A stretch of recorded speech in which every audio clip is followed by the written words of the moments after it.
તો ફ્રેન્ડ્સ, આપણે જે આ કારેલાનું શાક બનાવ્યું હતું એ રેડી છે.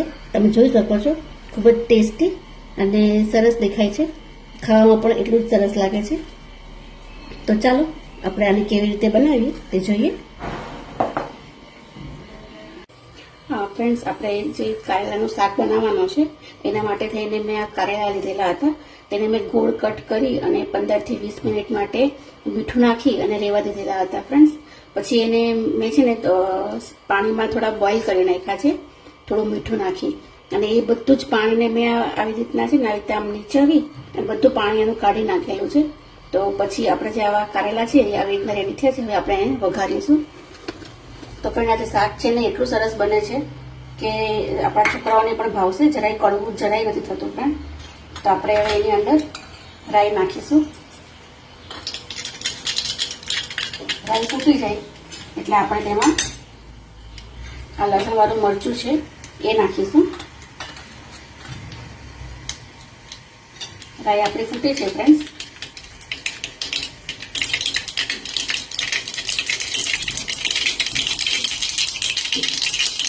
હવે આપણે તેમાં લસણ વાળું મરચું નાખીશું.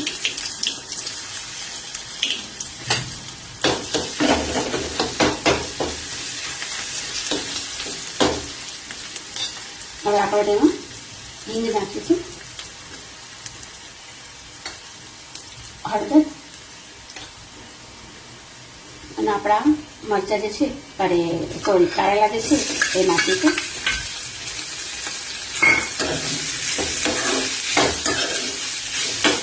અને આ સરખી રીતે ચલાવી લેવાના છે.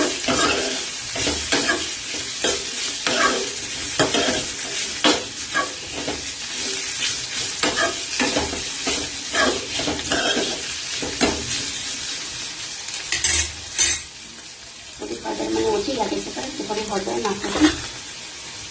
લાલ મરચું પાવડર નાખું છું.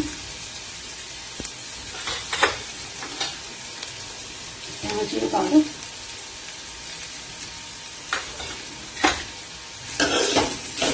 આપણે સરખું ચલાવી લઈશું.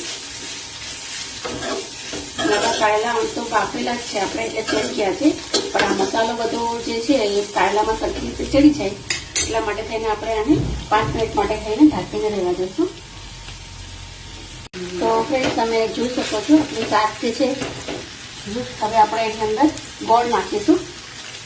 આપણે ગોળ લીધેલો છે તે નાખીશું. અને ફ્રેન્ડ, આમાં હું પહેલાં મીઠું નાખવાનું ભૂલી ગઈ હતી, તો પછી આમાં મીઠું પણ મેં એડ કરેલું છે. આપણે ગોળને આમાં ઓગળવા દઈશું ફ્રેન્ડ, ત્યાં સુધી આને ચડવા દઈશું.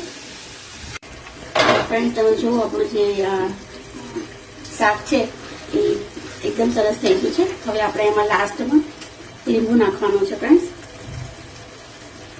આપણે એમાં એક લીંબુ નીચે દઈશું.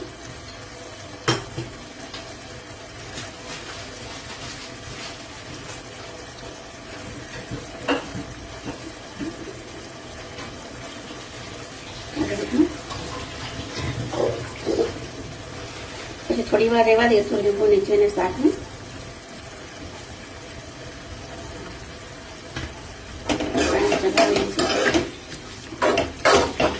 આવી રીતે શાક બનાવશો ને ફ્રેન્ડ્સ તો જરાક પણ તમને કડવું નહીં લાગે અને એકદમ ટેસ્ટી લાગશે. હવે આપણે તેમાં કોથમરી નાખી દઈશું.